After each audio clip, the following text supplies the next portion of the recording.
Hey, Sean here from SpeedQBview.com.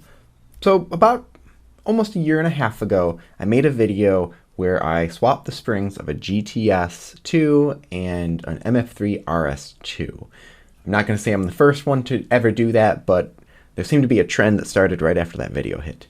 And a lot of people really liked it. I just checked the video to make sure what I said in that, and the first comment in there is that it made it godly. Not going that far. And so there's the new GTS2 with the new shades, and I really like it. I lubricated it, but I didn't really want to go through the trouble of adding extra magnets because now there are slots. I don't think there were in the first one. Let me check that real quick. No, there were not slots in the first one, so adding magnets was much easier. You can just layer them on top, but there's slots in this one which make it a little more difficult. But I at least wanted to adjust the springs. So I'm thinking, do I order another MF3 RS2? Do I try to just order springs? Or do I take apart one I have and think that they're still those ones? So then I just thought, why don't I just stretch out the springs? You can compress springs and you can stretch them out. So that's exactly what I did. And this you can do, and it's not going to permanently damage them at all.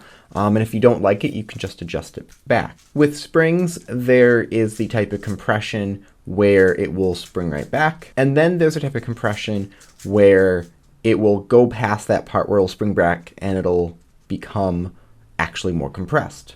And the same thing happens with it being stretched out. There's exact terms which I can't remember. Now, I only stretched them out just a couple millimeters. What you have to do is you take the spring out. I like to put a little mark with Sharpie so I can see where 2 millimeters is, or just a little extra mark so I can see when it actually stretches out. And you just take it, and I put sort of my fingernail on either side of the spring. I leave it on the screw, that way it doesn't bend too much.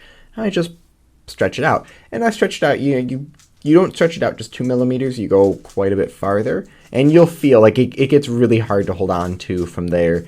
And just hold it for a few seconds and let it go. And that should be it. The first few I actually marked and checked the length of it. And the other ones I just sort of stretched it and was like, that sounds pretty good. And now it is much more stable of a puzzle. And it's something that I would be fine using in a competition. I don't know what I would use at my next competition. You're bothering me at every video. You know that? If you have a GTS2 and you just want it to be a little more stable, this is an easy modification to do. You're not going to permanently damage it by stretching springs out. Just don't, stretch it out like completely straight and you should be good. Just stretch it past the screw, hold it for a few seconds, and you are all set. And if it is too stable, if you want it back how it was, just take it and compress them down all the way, hold it for a few seconds, and you'll be back to how it was when you started. Now, I've also added some weight 8 lubrication to the pieces, and I also added some weight 8 to the springs. My vortex is somewhere, I don't know where that went. Yeah, that's about it. Definitely an easy mod to do. You don't need to buy new springs. You can just stretch the ones out that are there. So let me know if you did stretch the springs out or you tried the RS2 springs or some other mod, and leave a comment down below so I can see what it is, and I'd love to check that out. Of course, hit like and subscribe for more content like this in the future, and as always, stop by SpeedQBview.com for more news and reviews.